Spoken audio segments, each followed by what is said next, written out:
तर मी एक दारुडा आहे. आजच्या दिवस दारूच्या पहिल्या घोटापासून दूर आहे. आ, अचानक दुसरा आवाज आला तर मला वाटलं मी योग्य मीटिंग जॉईन केली की नाही. नंतर बघितलं मॉडरेटर आज नवीन आहेत आपले. नवीन हो, म्हणजे हो. माझ्यासाठी नवीन. बरोबर. आज चौथी पायरी घेण्याची आवश्यकता किंवा चौथी पायरी का घ्यायला हवी या विषयाबाबत मी शेअर करणार आहे.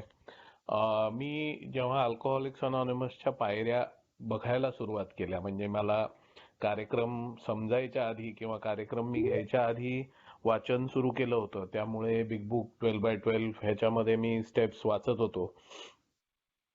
शेअरिंग पण सुरू केलेलं पायऱ्यांवरती आणि कार्यक्रमावरती. अर्थात मी अनुभव सांगायचो नाही. मी जे वाचलेलं आहे ते केवळ सिद्धांत जी वाचलेली होती, एची तत्व वाचलेली होती ते शेअर करायचो. आणि मला एक मोठा प्रश्न तेव्हा पडलेला, जो कार्यक्रम घेतल्यानंतर ज्याचं उत्तर मिळालं ते आज मी शेअर करणार आहे. तर मला मोठा प्रश्न हा पडला होता की पहिल्या पायरीत आपण म्हणतो की मद्यापुढे आम्ही शक्तिहीन आहोत. आम्ही मान्य केले, ऍडमिटेड, आम्ही हे मान्य केले की मद्यापुढे शक्तिहीन आहोत. आणि आमचं जीवन हाताळण्याच्या पलीकडे गेलेलं होतं हे मान्य केलं. तर मला प्रश्न होता, प्रॉब्लेम दारूचा घेऊन मी ए मध्ये आलो होतो आणि जर मी मान्य केलं की मद्यापुढे मी शक्तिहीन आहे आणि त्यामुळे माझं जीवन हाताळण्याच्या पलीकडे गेलेलं आहे, तर मग पास झालं ना, संपला विषय, खतम. पुढे जायचीच गरज कशाला आहे. मग मी टू स्टेपिंग बद्दल वाचलं, ऐकलं, म्हणजे शेअरिंग मध्ये की टू स्टेपिंग करतात, म्हणजे दारू बंद करतात, पहिली पायरी घेतात आणि मग डायरेक्ट 12वी पायरी घेतात. जसा जसा कार्यक्रम समजायला लागला किंवा जसा स्पॉन्सर घेतल्यानंतर कार्यक्रम व्यवस्थित समजायला लागला, तेव्हा पहिली गोष्ट माझ्या लक्षात आली की टू स्टेपिंग सोडा, बरेच लोक टू स्टेपिंग पण करत नसतात, म्हणजे दारू बंद असते. एक मोठा फरक मला लक्षात आला की दारू बंद आहे म्हणजे मी पहिली पायरी घेतली असं नाही. दारू कंडिशनली बंद असू शकते. आजचा विषय नाहीये पण थोडंसं अगदी थोडक्यात सांगतो. दारू कंडिशनली बंद असू शकते. म्हणजे माझ्याकडचे पैसे, मी पण कंडिशनली चालू होतो, माझ्याकडचे सगळे पैसे संपलेले आणि उधारीत चालू झालेलं कर्ज, ते हप्ते थकत होते. म्हणजे मी आर्थिकदृष्ट्या पूर्णपणे अडकलेलो, ट्रॅप झालो होतो, म्हणून मी ए मध्ये आलो. काही सभासद मी बघितले की जे ज्यांना लिव्हर सिरोसिस पर्यंत किंवा तत्सम आजार दारूमुळे झाले, ते ऍडमिट झालेले आणि डॉक्टरने सांगितलं आता पिशील तर मरशील, म्हणून ते थोडे दिवस ब्रेक घ्यायला दारूपासनं ए मध्ये आलेले. हे त्यांना तेव्हा माहिती नव्हतं. ते आले तेव्हा मी जसं कायमस्वरूपी दारू सोडून द्यायचो तसंच आलेले, पण ते कंडिशनली आलेले. कुठेतरी मनात बॅक ऑफ द माइंड की तब्येत नीट होईल, आरोग्य सुधारेल, मग पुन्हा एकदा आपण कंट्रोल ड्रिंकिंग करू, हे बॅक ऑफ द माइंड असतं. हे तेव्हा ए मध्ये पाऊल ठेवताना डोक्यात नसतं. तर असं बरेच कंडिशन्स. एक सभासद मित्र माझा, ज्याची बायकोनी बॅग भरलेली आणि निघून गेली होती आणि मग माहेरच्यानी सासरच्यानी मध्यस्थी करून ती परत आली होती. परत हा दारू प्यायला लागला. मग ती परत निघाली, म्हणाली यावेळी गेले तर येणार नाही, आणि म्हणून तो ए मध्ये आलेला. माझ्या आणखीन एक नात्यातला जो ए मध्ये आला होता, त्याच्या बायकोने ऑलरेडी घटस्फोटाची नोटीस दिलेली, कोर्टात तारखा चालू होत्या. त्याची अपेक्षा किंवा अशी होती की ए मध्ये आलो तर बायको परत येईल, म्हणून पहिली पायरी घेतलेलीच नसते. दारू कंडिशनली बंद असते. तर ते आणखीन डेंजरस. पण ज्यांनी पहिली पायरी घेतली आहे, असे काही दारुडे असतात की जे ए मध्ये पाऊल ठेवतानाच त्यांना ही जाणीव असते की नाही, आता दारू मी पिऊच शकत नाही, बाकी सगळं काही ठीक आहे, कंडिशन काहीच नसतं. म्हणजे दारूनी पुरता झोडपल्यानंतर हे मान्य केलेलं असतं, जे बिलडब्ल्यू सांगतात की दारूच आपल्याला अक्कल शिकवते, की एवढी झोडपून काढते की शेवटी आपल्याला कळतं की नाही, दारू नाही, बाकी बघू काय करता येईल, ते दारू नाही. तर हे जे ही जी स्टेज आहे की दारू नाहीच, माझ्यासाठी नाहीच, दारू हा प्रकार माझ्यासाठी बनलेलाच नाहीये, हे मान्य होणं म्हणजे दारू पुढे मी शक्तीहीन आहे हे मान्य होणं. की मी पिऊच शकत नाही, कसंही नाही, मापात नाही, असं नाही तसं नाही, ब्रँड बदलून नाही, काही नाही काही नाही, हे मान्य होणं गरजेचं असतं. त्यासाठी माझ्या स्पॉन्सरनी माझ्याकडनं स्टेप वर्क करून घेतलं की किती वेळा मापात प्यायचा प्रयत्न केला. कारण काय, मी मागच्या प्रत्येक वेळी जेव्हा मापात पिता आलं नाही, तेव्हा मी काहीतरी नंतर पिताना कारणं दिली की नाही काय झालं तेव्हा मापात पिता आलं नाही कारण बायको नीट वागत नव्हती ना म्हणून, नंतर असं झालं ना म्हणून मी पुन्हा मापात प्यायचा प्रयत्न केला. तर माझ्या स्पॉन्सरनी मला लिहायला लावलं की प्रत्येक वेळी मापात प्यायचा प्रयत्न केला तेव्हा मी का फेल झालो, आणि नीट शोधून काढायला लावलं की मी दोष इतरांना, इतर परिस्थितीला, व्यक्तीला कशालाही दिला असेल, पण मी दारू प्यायची म्हणूनच पुन्हा दारू प्यायलो. मी मापाच्या पलीकडे, आणि मग त्या ॲलर्जीचा जो भाग आहे तो समजून घ्यायला मला मदत केली की मापात मला पिताच येत नाही.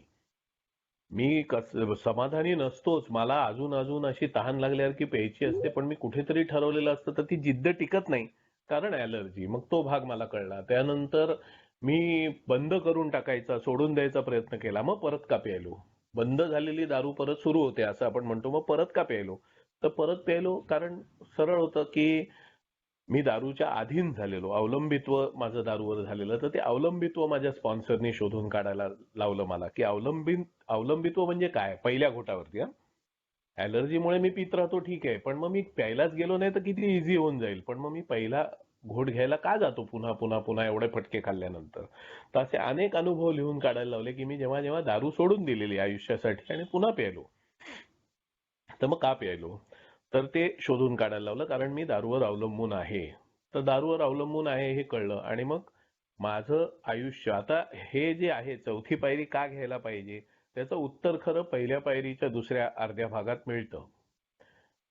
माझं जीवन हाताळण्याच्या पलीकडे गेलं होतं असा जो भाग आहे त्याला दोन परत पोट भाग आहेत. एक भाग हा आहे की माझं जीवन हाताळण्याच्या पलीकडे गेलेलं म्हणूनच मुळात मी दारूवर अवलंबून झालो.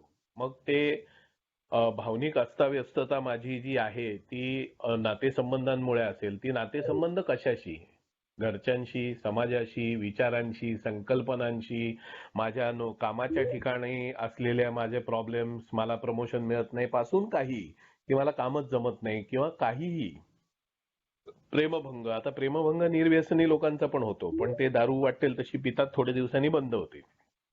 दारुड्याचा प्रेमभंग झाल्यानंतर तो दारू पितो, तो पुन्हा दारूवर एवढा अवलंबून होतो की आता तो प्रेमात पडायचं त्याला नसतं, दारूच प्यायची असते. तर ते अवलंबित्व. तर अवलंबित्व माझं जे आहे ते कोणत्या कारणामुळे आहे आणि ज्याच्यामुळे मी जीवन हाताळू शकत नव्हतो, ते माझ्या स्पॉन्सरनी मला शोधून काढायला लावलं की नेमकं मी जीवन का हाताळू शकत नव्हतो आणि मी दारूवर अवलंबून झालो. आणि मग एकदा दारूवर अवलंबून झाल्यानंतर माझं जीवन हाताळण्याच्या लायकीचंच राहिलं नाही ना, कारण मी दारूवरती अवलंबून झालो. जवळपास रोज प्यायला जात होतो मी, पिण्यावरतीच पैसे खर्च करत होतो, कामाकडे दुर्लक्ष, कुटुंबाकडे दुर्लक्ष, समाजाकडे दुर्लक्ष हे होत होतं. त्यामुळे माझं जीवन हाताळण्याच्या लायकीचंच राहिलं नव्हतं. तर हे दोन भाग आहेत, त्यातला जर एक जो भाग आहे तो जर शोधून काढला, जे बरेच माझ्या परिचयातले सभासद तो भाग शोधून काढत नाहीत की मुळात माझं जीवन हाताळण्याच्या लायकीचं होतं का मी दारूवर अवलंबून व्हायच्या आधी, तर आपल्या लक्षात येतं की माझं जीवन मला हाताळता येत नव्हतं म्हणूनच मुळात मी दारूवर अवलंबून झालो.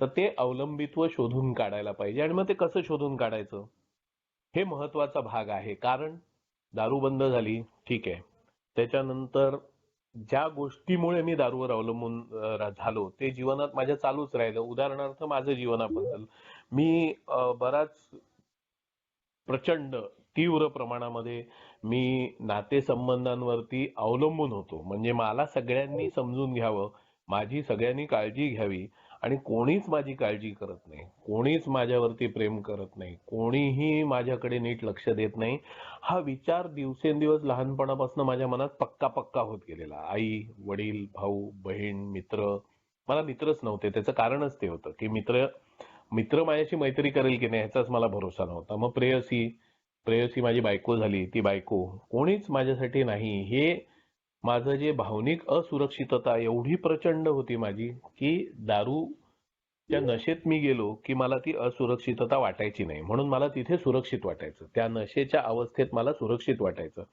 म्हणून ती सुरक्षा मला दारूने दिली, जी भावनिक असुरक्षा माझ्या जीवनात होती. तर मला हे उत्तर माझ्या स्पॉन्सरनी शोधून काढायला लावलं की मी, माझ्या जीवनात भावनिक असुरक्षा होती म्हणून मी दारूवर अवलंबून झालो त्या पहिल्या घोटावरती. आणि मग ॲलर्जी होती माझ्यामध्ये, म्हणून पहिला घोट, एक घोट पिऊन जर माझ्यामध्ये ॲलर्जी नसती तर सोपं झालं असतं की मी 2-3 पेग प्यायलो असतो, आई, वडील, बायको सगळ्यांच्या नावाने शिव्या दिल्या असत्या, घरी आलो असतो, झोपलो असतो, सकाळी उठून कामावर गेलो असतो. सिंपल. परत रात्री दारू प्यायलो असतो. असे आहेत निर्व्यसनी लोक की जे भावनिक असुरक्षेत अडकलेले असतात. ते रात्री पितात, दुनियेच्या नावाने शिव्या देतात, झोपतात, सकाळी कामावर जातात, व्यवस्थित तब्येतीची काळजी घेतात.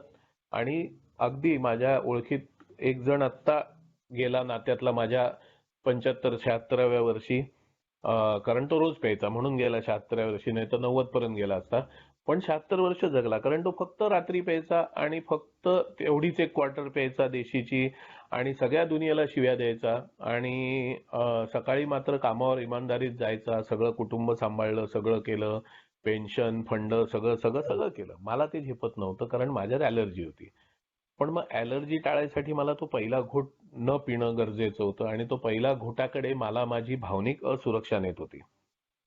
आता नेमकं माझी भावनिक असुरक्षा का होती हे मला पहिल्या पायरीचा दुसरा भाग घेताना माझ्या लक्षात आलं की माझी भावनिक असुरक्षा होती कारण माझी आई माझ्यावर प्रेमच करत नव्हती.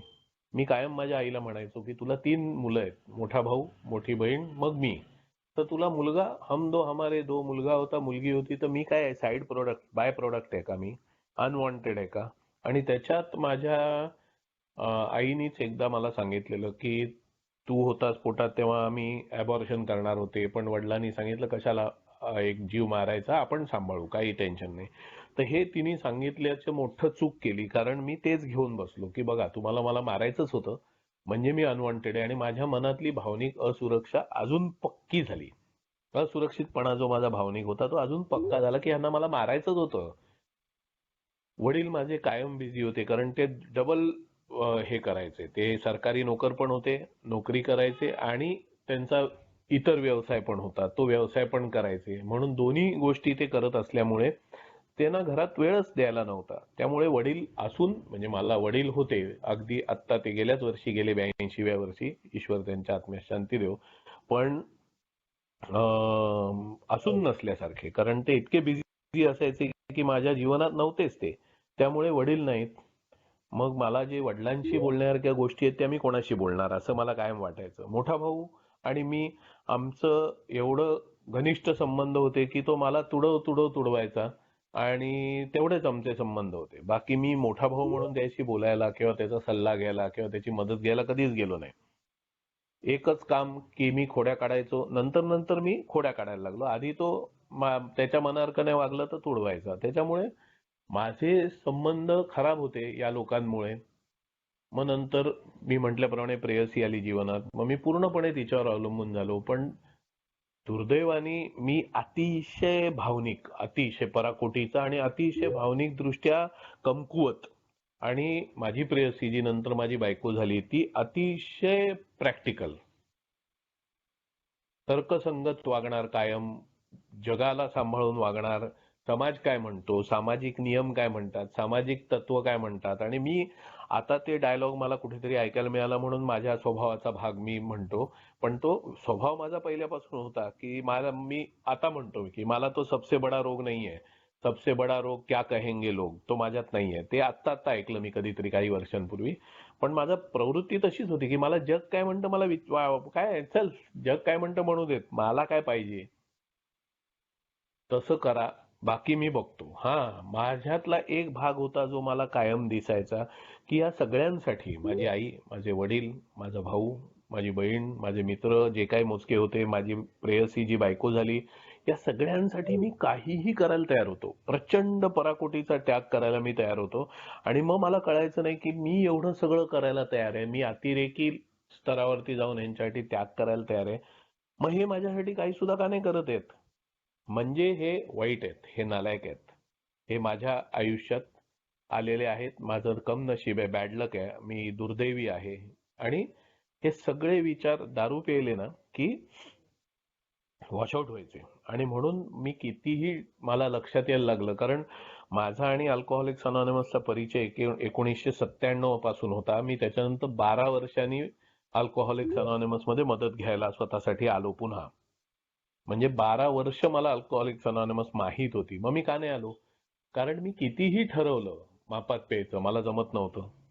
मी कितीही ठरवलं तरी मला हे मान्य नव्हतं होत की माझ्यात ॲलर्जी आहे म्हणून मी मापात पिऊ शकत नाही. मला ती टाईट लेवलला जायलाच लागतं की मी भावनिक असुरक्षिततेतनं बाहेर येईन. आणि मग नंतर एवढी प्यायला लागलो की भावनिक असुरक्षितनं बाहेर बिहेर सोडा, मी ब्लॅकआउट मध्येच जायला लागलो की कळायचंच नाही कसली असुरक्षित आणि काय केलं. प्रॉब्लेम असा झाला की मी असं ठरवायला लागलो की आता बंद करायची, सोडून द्यायची, पण तेही जमत नव्हतं मला. मला ते जमत नव्हतं कारण या सगळ्या भावनिक ज्या असुरक्षा माझ्या आहेत त्या मला पुन्हा पुन्हा दारूकडे पाठवत होत्या. आणि ही जगातली लोक बदलत नव्हती हो. ही जगात माझ्या जी लोक माझ्या आयुष्यात होती, माझे कस्टमर्स, माझे कामगार, कोणीच नाही. आणि मला सांगितलं जायचं की अरे तुझं कोणाशी तरी पटलं पाहिजे, तू आम्हाला एकतरी माणूस दाखव की हे बघ ह्याचं माझं पटतं, त्यामुळे माझं त्यांच्याशी पटतं म्हणजे मी बरोबर आहे आणि तुम्ही चुकीचे आहात, एक तरी दाखव. आणि माझ्या अशा लिस्टमध्ये एकही माणूस नव्हता ज्याच्याकडे मी बोट करू शकत होतो हो ह्याच्याशी माझं पटतं. जरी पटत असलं तरी मी मागून त्याची टीका करायचो, मागून त्याच्याबद्दल मला काहीतरी प्रॉब्लेम्स असायचे. तर असा एकही माणूस नव्हता ज्याच्याशी माझं पटायचं. आता कसं आहे बघा, आपण आता 51 लोक आहोत या मीटिंग मध्ये, तर प्रत्येकाची जी डिपेंडन्सी दारूवरती आहे त्याची कारणं वेगवेगळी असू शकतील. काही सभासद मला सापडले ज्यांना प्रचंड मित्र होते, त्यांचा आई वडिलांशी संबंध प्रचंड चांगला होता, सगळ्यांशी नातं खूप सुंदर होतं, म्हणजे नातेसंबंधात त्यांचा लोचा नव्हता, पण त्यांचा लोचा व्यावसायिक क्षेत्रात संबंध जोडणं, नातं जोडणं, व्यवसायाशी नातं जोडणं, त्याच्यात प्रॉब्लेम होता. म्हणून आपला नेमका आपली असुरक्षितता कुठे आहे ज्याच्यामुळे आपण दारूवर अवलंबून झालो ते शोधून काढायचे. ते शोधून काढलं की मग पुढचा भाग येतो की मग नेमकं काय काय चुकलं, काय करता येईल. आता माझ्या बाबतीत ही पहिली पायरी घेऊन जर मी सोडून दिलं असतं, आता मी चौथी पायरीची गरज शेअर करतो. पहिली पायरी घेऊन मी जर सोडून दिलं असतं तर काय झालं असतं, मी दारू पिऊ शकत नाही एवढं मला कळलेलं, कारण मी एक घोट प्यायला जातो आणि मग अनेक घोट, अनेक पेग, अनेक क्वार्टर मी पितो आणि वाट लागली माझी सगळ्या आयुष्याची, म्हणून मी पिऊ शकत नाही हे कळलं. पण परिस्थिती माझ्या जीवनामध्ये अवस्था, जी मानसिक अवस्था माझी जी आहे ती सातत्याने तशीच राहणार आहे. मी दारू न पिता घरात वावरत होतो, माझी भांडणं होत होती, मी बायकोला सांगत होतो की आता पिऊनच तुला दाखवतो, आणि ती एवढी कंटाळलेली की ती म्हणायची जा ना पी. आणि मला वाटायचं अरे आता तरी तिला कळलं पाहिजे मी अल्कोहोलिक आहे, मी पिऊ शकत नाही, तर ही बाई मला काय सांगते जा पी म्हणून. पण ती एवढी कंटाळलेली मला दिसतच नव्हतं. आणि मला आणखीनच खात्री झाली ए मध्ये आल्यानंतर, सौम्य व्हायच्या ऐवजी मला आणखीनच खात्री झाली की ही बाई मी दारू पिऊन मरायचीच वाट बघते. मग काय होणार होतं, माझं जीवन आणखीन आणखीन अस्थिर होत होतं, आणखीन आणखीन अस्वस्थ होत होतं, आणखीन आणखीन त्रासलो जात होतो मी. आणि रोज रोज मला नवीन कारण मिळायचं दारू पिण्यासाठी, पण मी पित नव्हतो. कुठेतरी हे सभासदांची साथ, उच्च शक्तीचा आधार की मी प्रार्थना करायचो तेवढा धीर मिळायचा, आणि कोणतरी हे मेंबर सतत कॉन्टॅक्टमध्ये होता माझ्या, मी राहायचो. हे एक महत्वाचा भाग आहे न्यू कमर्स जे असतील समजा आजच्या मीटिंगमध्ये, की मला गरज आहे हे ओळखायला पाहिजे. मी वाट बघत बसलो ना की कोणतरी मेंबर मला घेईल, मीटिंगला नेईल. हा, जे गप्प शांत चुपचाप अंतर्मुख असतात मेंबर, त्यांना मेंबर नेतात, पण माझ्यासारखे बंडखोर विद्रोही असतात ना, अहंकारी, त्यांना कोणी न्यायला येत नाही. तर मी माझी गरज ओळखून मी संपर्कात राहिलं पाहिजे. मी बरेच वेळा सांगतो 50 लोकांची लिस्ट ठेवा, आणि एकाने नाही हाकेला उत्तर दिलं दुसऱ्याला कॉन्टॅक्ट करा, दुसऱ्याने हाकेलने उत्तर दिलं, फोन करत राहा जोपर्यंत मदत मिळत नाही, कारण आज प्यायची नाहीये. पण हे किती वेळ करणार मी, माझ्या हे लक्षात आलं हे मी किती काळ करणार, की सातत्याने फोन करणार, मग कोणतरी मला आधार देणार त्या दिवसापुरता, आणि one day at a time everything is fine करून माझं चाललेलं होतं. शेवटी काय झालं, मी खेचले खेचले खेचले दिवस, आणि 240 दिवस सोबर राहिल्यानंतर मी, माझ्यासाठी रेकॉर्ड होता अर्थात तो, 240 दिवस सोबर राहिल्यानंतर मी प्यायलो.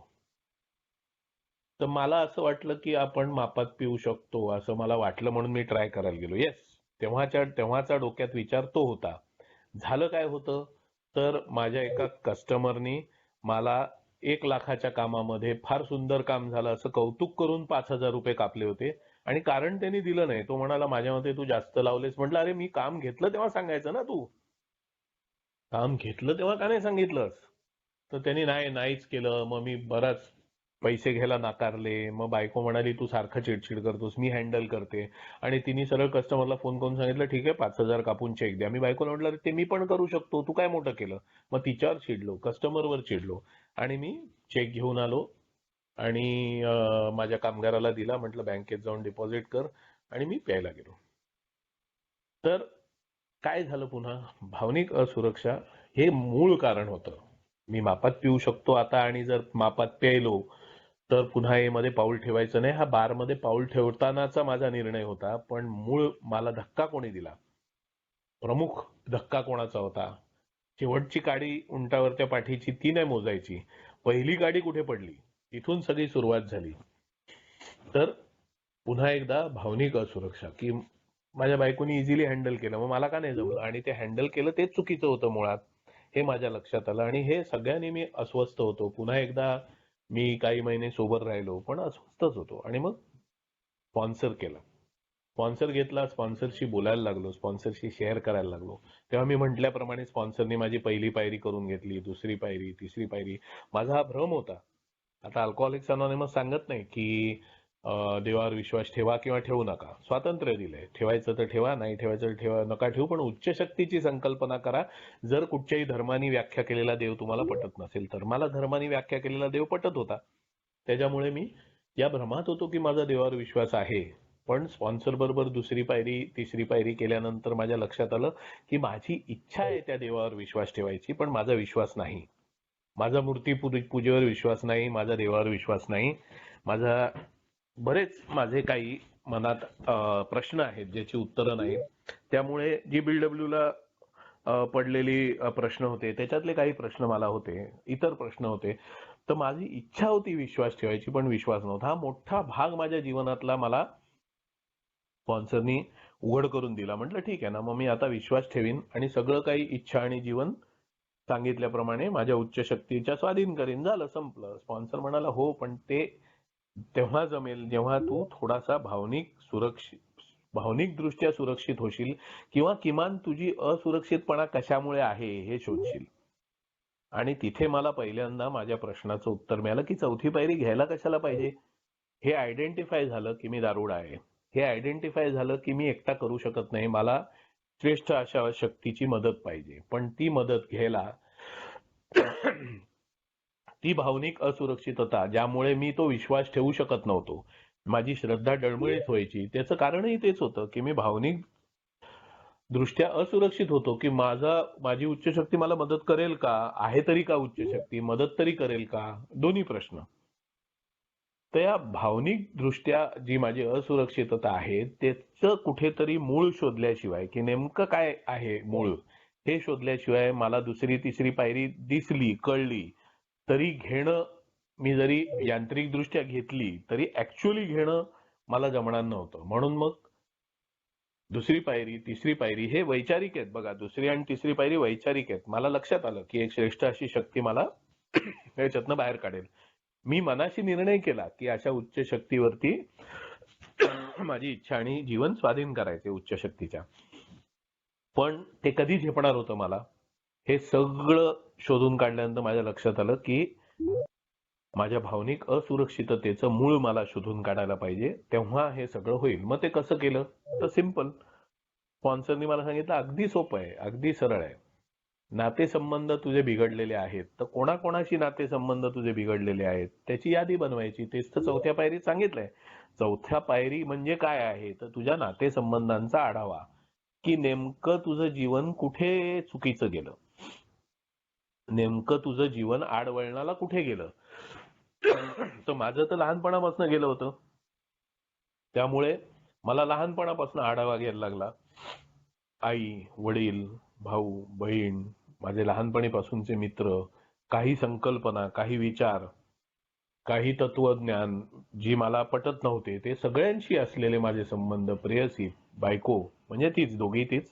पण मला मुलगी होती तोपर्यंत, मी मध्ये येऊन ह्या चौथी पायरी घ्यायचो, तिच्याशी बिघडलेले नातेसंबंध. तर हे सगळे बिघडलेले नातेसंबंध आणि चांगले असलेले नातेसंबंध, मी चांगले असलेले नातेसंबंधांचा पण आढावा घेतला. माझे चांगले संबंध माझ्या ड्रिंकिंग पार्टनरशी होते. त्या आढावा घेतल्यामुळे मला कळलं, माझे स्पॉन्सर म्हणायचे गुणदोषांचा आढावा घ्यायला सांगितलंय, तर गुणांचा का घ्यायचा आहे? कारण बरेच वेळा मला गुण जे वाटत असतात ते माझे दोष असू शकतात मुळात. आणि दुसरं कारण की माझ्यात गुण आहेत या विचाराने मला थोडा आधार मिळेल माझे दोष काढायला. मी टोटली 100% अवगुणी आहे असं जर मला वाटलं तर मला सुधारायचं जे धैर्य पाहिजे, आशा पाहिजे ते मिळणार नाही. पण माझ्या लक्षात आलं की माझे ड्रिंकिंग पार्टनरशी माझे संबंध चांगले होते, कारण ते मला शेठ, साहेब आणि कायम मी म्हणेन त्याला बरोबरच आहे म्हणायचे. कधी मी चुकलोय म्हणायचेच नाहीत. म्हणजे मला होयबा कोण असेल तर तो माझा जवळचा. तेव्हा मला कळलं माझा इगो आणि माझी ग्रँडिओसिटी. मी दिलदार आहे मला वाटायचं, पण मी दिलदार नव्हतो. मोठेपणा, मला कोणी चढवलं तरच मी खिशात हात घालणार. कोणी खरंच गरजू असेल आणि तो माझी टीका करत असेल तर मी खिशात हात नाही घालणार. तर माझा मोठेपणा, माझा अहंकार हे मला दिसायला लागलं जेव्हा या नातेसंबंधांचा आढावा घेतला. नंतर माझ्या स्पॉन्सरनी मला सांगितलं काउंट युअर ब्लेसिंग्स. फक्त चौथी पायरी जी आपल्याला चार्टमध्ये दिले तेवढंच नाही, त्याला जोडून बरेच भाग आहेत. बरेच भाग. Count your blessings. मी जेव्हा माझ्या आईशी माझे खराब झालेल्या नातेसंबंधांचा आढावा घेतला की माझ्या मते काय चुकलं याचा आढावा घेतला, तिथे मला स्पॉन्सरनी सांगितलं मी कुठे चुकलो त्यात हे बघायचंय. ते कुठे चुकलेत हा त्यांची चौथी पायरी आहे. कारण मी आधीच चौथी पायरी घेतलेली स्पॉन्सर घ्यायच्या आधी आणि मी त्यात दुसरे कसे चुकले हेच लिहिलेलं, कारण मला तेच चुकीचे वाटत होते. मी कुठे चुकलो, तर मी कुठे चुकलो. मग माझ्या स्पॉन्सरने एक वेगळी आयडिया सांगितली की मी आईच्या जागी असतो तर मी काय केलं असतं. जेव्हा मी हे करायला लागलो तेव्हा माझ्या लक्षात आलं की बऱ्याच ठिकाणी जिथे मला आई चुकीची वाटली तिथे मी असतो तरी मी तेच केलं असतं, हे मला लक्षात यायला लागलं. त्याच्यानंतर मी कसा चुकलो समजायला हे माझ्या लक्षात यायला लागलं. आणि तिथे सॉरी, मला थोडा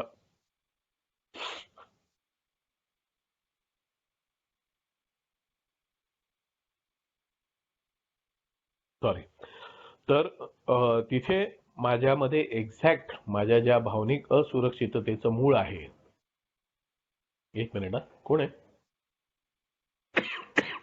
माझ्या भावनिक असुरक्षिततेचं मूळ आहे ते मला सापडायला लागलं की इतर लोक बरोबरच आहेत 100% असं नाही. दोन भागात मला ह्याचं उत्तर सापडलं. भाग क्रमांक 1 की मी कुठे कुठे चुकलो. मी 100% त्यांना दोष दिलेला, त्याच्यापैकी 60-70%, थोडा नाही, 60-70% दोष त्यांचा नव्हताच, माझा होता. पण जिथे 30%, काही ठिकाणी उलट होतं, काही ठिकाणी मी 30% दोषी होतो. सॉरी, मी 30% दोषी होतो, ते 70% दोषी होते.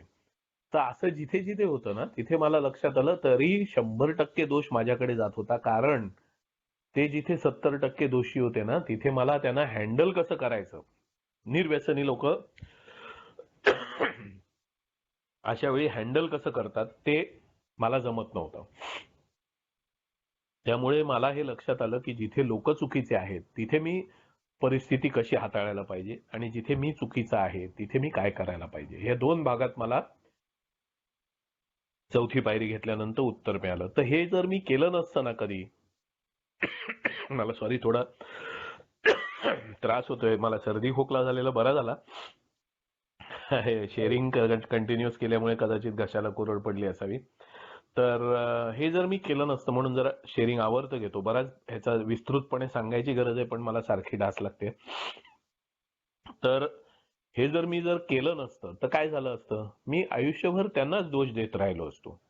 मला हे दोन्ही भाग कळले नसते की भाग क्रमांक 1 जिथे ते चूक आहेत तिथे मी हँडल करायला पाहिजे, कसं सिच्युएशन परिस्थिती माझ्या गरजेप्रमाणे माझ्या जीवनावश्यकतेप्रमाणे मी हँडल करायला पाहिजे, आणि जिथे मी चूक आहे तिथे मी सुधारायला पाहिजे. समर्थन करून चालणार नाही. आणि नेमकं मग कुठे चुकलं तर मी लहानपणापासून चुकीच्याच दृष्टिकोनातनं वेगळाच चष्मा घालून जगाकडे बघितल्यामुळे माझा जगाबद्दलचा पूर्ण दृष्टिकोनच चुकीचा होता लहानपणापासूनचा. मग मला तो लहानपणापासूनचा दृष्टिकोन बदलायचा होता. हे एवढं अवजड बोजड आणि गंभीर काम आहे की जे करायला पाहिजे, इतकं सहज सरळ नाहीये. बरेच माझे स्पॉन्सीज माझ्याशी शेअर करतात तेव्हा ते प्रश्न विचारतात की नाही, मी प्रयत्न करतोय पण होत नाही. कारण इतकं सरळ सोपं नाहीये की मला आता कळलं की मी असं आहे, आता बदलायला पाहिजे, असं होत नाही. कारण मी जे ट्रेन केलंय स्वतःला, मी जी सवय लावली, अर्थात ते आता कृतीचा कार्यक्रम जो आहे, 6वी पायरी स्वतःला तयार करणं पूर्णपणे त्याच्यातला भाग आहे की स्वतःला कसं ट्रेन करायचं ह्याच्यातनं बाहेर यायला आणि मग उच्च शक्तीच्या स्वाधीन करायचं. पण आधी स्वतःला ट्रेन कसं करायचं ह्याच्यासाठी ते 6व्या पायरीचा भाग आहे. पण मला हे कळलं की हा बदल करायला पाहिजे. हा बदल जर केला तर माझे नातेसंबंध बिघडलेले अगदी सुरळीत आणि व्यवस्थित नाही होणार, पण जिथे व्यवस्थित नाही होणार तिथे कसं हाताळायचंय आणि जे अजिबातच व्यवस्थित नाही होणार त्यांच्यापासनं वाकडेपणा न घेता दूर कसं राहायचंय. जिथे मला पटत नाही पण जगामध्ये त्या नातेसंबंध टिकवायची माझ्या जीवनासाठी गरज आहे, तेथे कुठे कॉम्प्रोमाइज करायचं, कुठे आणि कोणत्या पद्धतीने, हे मला आज कळतं.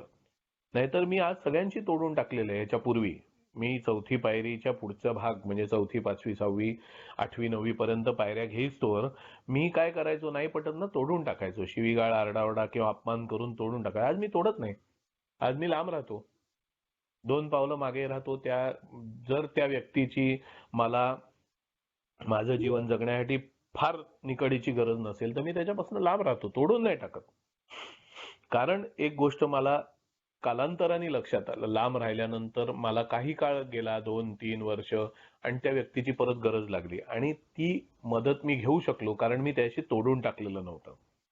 नाहीतर मी बऱ्याच प्रकारे अडकलो असतो त्या व्यक्तीची मदत नसती घेतली तर. हे का करू शकलो मी आणि याचा परिणाम काय झाला. तर जेव्हा मी पुढे जाऊन 4थ्या पायरीच्या पुढे तो कार्यक्रम घेतला, 4थी पायरी घेतल्यामुळे मला नेमकं कळलं मी पहिल्या घोटाकडे का जातो. तो पहिला घोट जो मला भावनिक असुरक्षिततेमुळे घ्यायला मी बंधनात पडतो, तो पहिला घोट घेण्यापासून मी बचावलो. कारण मला कळलं की नेमकी माझी भावनिक असुरक्षितता का आहे आणि कशामुळे आहे. माझ्यामुळे आहे. दोन्ही प्रकारे मी सांगितलं की जिथे मी चूक आहे ती माझ्यामुळे आहे आणि जिथे ते चूक आहेत तिथे मी कसं हँडल करायला पाहिजे होतं हे कळत नाही त्याच्यामुळे. तर हे दोन्ही भाग कळल्यामुळे मग पुढचा. आता इथे महत्वाचा भाग मी सांगतो आणि माझं शेअरिंग संपवतो. 4थी पायरी घेतल्यावरती काम होत नाही. मध्यंतरी काही काळापूर्वी म्हणजे 4 एक वर्षापूर्वी जोरदार सगळीकडे 4थ्या पायरीचे वर्कशॉप व्हायचे. तेव्हा पण मी सांगायचो, जे जे माझ्या ओळखीचे अटेंड करायला जायचे 4थ्या पायरीचं वर्कशॉप, मी त्यांना सांगायचो 4थ्या पायरीचं वर्कशॉप करा, 4थी पायरी घ्या. पण 5वी, 6वी, 7वी, 8वी, 9वी पायरी घेतली नाही आणि त्याच्या पुढे 10वी, 11वी पायरी घेतली नाही तर 4थी पायरी घ्यायचा त्रासच होईल, फायदा नाही होणार. कारण काय, माझ्यासाठी सोपं होतं 4थी पायरी घेईस्तोवर मी लोकांना दोष देत होतो, लोकांना शिव्या देत होतो, मी किती गरीब आहे असं करून स्वतःची दया करत होतो, कीव करत होतो, कुरवाळत होतो स्वतःला. म्हणून मस्त होतो, उबदार मी स्वतःच्या कुरवाळण्यामध्ये होतो आणि लोकांना शिव्या देण्यामध्ये सोबरायटीत सुद्धा होतो. 4थी पायरी घेतल्यामुळे मी कुठे चुकलोय हे मला दिसलं. त्याच्यामुळे ते कुरवाळणं बंद झालं आणि जर त्याच्यावर उपचार नाही केला तर ते स्वतःला शिव्या देण्यामध्ये रूपांतरित होऊ शकतं किंवा पुन्हा एकदा मी माझ्या कोशात जाऊ शकतो आणि मीच गरीब आहे, हे 4थी पायरी वगैरे सगळं बोगस आहे, मीच चांगला आहे, बाकीचेच वाईट आहेत, या पुन्हा मी कोशात जाऊ शकतो आणि ते परत त्या कोशात गेलो तर तिथून बाहेर पडणं जास्त कठीण होतं, जरी आधी मी सगळी 4थी पायरी घेतलेली असेल तरी. त्यामुळे 4थी पायरी घेतल्या घेतल्या तातडीने 5वी ते 9वी पायरी आणि मग पुढे 10वी 11वी पायरी घ्यायला पाहिजे, तर 4थी पायरी घेतल्याचा फायदा आहे. पण जोपर्यंत 4थी पायरी घेत नाही तोपर्यंत मी पहिल्या घोटाकडे का जातो वारंवार ह्याचं उत्तर मिळणार नाही. मग या दोनच उपाय आहेत. एक, आयुष्यभर फेलोशिपच्या मदतीने यांत्रिक पद्धतीने दारूपासून लांब राहणे, याशिवाय दुसरी पद्धत नाही. असे बरेच सभासद आहेत की जे न्यूनगंडाने पछाडलेले आहेत, जास्त करून अहंकारी सभासदाचं तर कार्यक्रम नीट नाही घेतला तर पारच पडत नाही, तो पितोच परत, अशी जास्त उदाहरणं मला गेल्या काही वर्षात दिसलेत. पण न्यूनगंडाने पछाडलेले जे असतात त्यांच्यासाठी थोडं सोपं होतं, कार्यक्रम नाही घेतला तरी थोडा, पूर्णपणे नाही. ते घरचे त्यांना काही बोलत नाहीत किंवा काय, कारण ते घरी तोंडच उघडत नाहीत, पैसे कमवतात, पगार देतात, पगार दिल्यामुळे घरच्यांना पैसे मिळतात, घरात ते तोंड बंद करून बसतात, त्यामुळे त्यांचं कौतुक होतं, छान आहे, सोबर आहे, मस्त आहे, चाललंय. आणि ते या भ्रमात राहतात की मी सोबर आहे ना, मस्त आहे ना, छान चाललंय. आता त्याच्यात सुदैवी असतील तर घरचे त्यांच्याशी नीट पण वागायला लागतात. त्याच्यात काही दुर्दैवी असतात की घरचे त्यांना शिव्याच घालत राहतात आणि आयुष्यभर त्यांना शिव्या खायला लागतं आणि मग ते खूप दुःखी असतात, खूप त्रासलेले असतात, पण ते गप्प राहतात, सोबर राहतात, उरलेलं आयुष्य काढतात. आणि मग असं होतं की मी कार्यक्रम घेतला नाहीये पण मी सोबर आहे. काही सुदैवी असतात की जे घरचे त्यांना आता गप्प आहे ना, दारू पित नाही ना, पैसे घरात देतोय ना, मग त्यांच्याशी नीट वागतात, त्याच्यामुळे संबंध चांगले राहतात, पैसे घरात देतात, मीटिंग करतात, सोबर राहतात.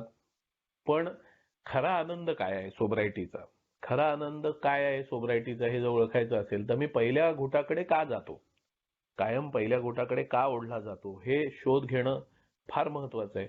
आणि मी त्या पहिल्या घोटाकडे का जातो ह्याचं उत्तर मिळालं आणि त्याच्यावर मी उपचार केला 5व्या ते 11व्या पायरीपर्यंत, की मग जीवन सोपं होतं, निर्व्यसनी माणसासारखं जीवन होतं.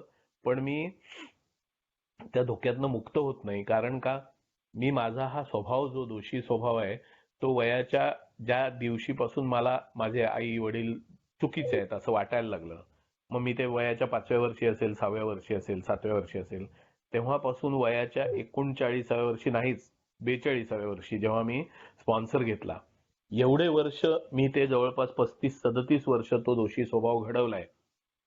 तो दोषी स्वभाव आता 5-6 वर्षात काढू शकत नाही पूर्णपणे मी. ज्या दिवशी मी हे उपाययोजना थांबवतो, ही सातत्याने आयुष्यभर करायची उपाययोजना आहे. एवढंच की उपाययोजना सापडली की ते सोपं होतं. जसं मी सकाळी झोपेतनं उठतो, आपोआप बेसिनशी जातो, ब्रश घेतो, त्याला आपोआप टूथपेस्ट लावतो. मला झोपेतनं उठल्यानंतर स्वतःला पुश करायला लागत नाही की हे उठा, ब्रश करा, नाही तर तसाच जाशील तू चहा प्यायला. तर ब्रशला पेस्ट लावा, ब्रश करा, असं करू नको तू, असं नाही करायला लागत मला. हे यांत्रिकपणे होत जातं, मनात माझ्या आता बसलंय, अगदी लहानपणापासून मी करत आलोय. तसं ते होतं यांत्रिकपणे. त्रास व्हायला लागला मनाला, काय करायचंय आता, ह्याचे उत्तरं मिळतात. पटत नाहीये समोरच्याचं, तर समोरच्याला मी बदलू शकतो का, इथे प्रार्थना पण खूप कामाला येते. मी काय बदलू शकतो ते बदलायला, म्हणजे स्वतःला बदलायला धैर्य, स्वतःला बदलायला धैर्य लागतं. कारण न्यूनगंड असेल तर वाटतं नको ना यार, किती त्रास करून घ्यायचा, आणि अहंकार असेल तर वाटतं मी कशाला बदलू, तो बदलेल. तर स्वतःला बदलायला धैर्य लागतं. जे मी बदलू शकत नाही त्याचा प्रसन्नपणे स्वीकार करायला पाहिजे. मी जर उद्या व्यवसाय करतोय आणि गिरायकाने सांगितलं नाही देत तुला काम, तू किती चांगला असशील, नाही देत काम, तर मी काय करणार, मी गळा थोडी दाबणार त्याचा, सोडून देणार ते काम. पण ठीक आहे, आपलं कदाचित काहीतरी चुकलं असेल किंवा त्याला बेटर काहीतरी मिळालं असेल, व्यापारी, असं कसा विचार करून मी माझं मन शांत आणि प्रसन्न ठेवू शकतो. नोकरी करत असेल, बॉसनी मी चांगलं काम करून सुद्धा झाडलं, तर ठीक आहे, मी चुकलो का कुठे त्याच्यामध्ये ह्याचं शोधून शांतपणे, मी बॉसला बदलू नाही शकत, म्हणून जे मी बदलू शकत नाही त्याचा प्रसन्नपणे स्वीकार. आणि मग दोन्ही मधला भेद, हे बऱ्याच गोष्टी इतर आहेत ज्या आपल्याला कृतीचा कार्यक्रम करायला मदत करतात. पण ते कळण्यासाठी नेमकं काय बदलायचंय, काय मी बदलू शकतो, काय मी बदलू शकत नाही, कळण्यासाठी ही चौथी पायरी स्वतःला ओळखण्याची पायरी आहे. मी नेमका काय आहे, एक्झॅक्ट नेचर ऑफ रॉंग्स म्हणजे काय, तर मी नेमका कुठे चुकलो. पण मी नेमका कुठे चुकलो हे बघताना मी नेमका काय आहे हे आपोआप कळतं. आणि ते नेमका मी काय आहे हे कळलं की गोष्टी फार सोप्या होतात. म्हणून चौथी पायरी फार, सगळ्याच पायऱ्या महत्वाचा भाग आहेत, तर चौथ्या पायरीचं महत्व काय आहे, ती घेण्याची गरज काय आहे. केवळ पहिली पायरी घेऊन दारू बंद आहे आणि बंद ठेवायला पाहिजे एवढं कळल्यानंतर काम भागत नाही. ते माझ्या अनुभवातनं आणि मला जे कळलंय त्याप्रमाणे सांगण्याचा प्रयत्न केला. आज बोलायची संधी दिली, आपण ऐकलं, धन्यवाद.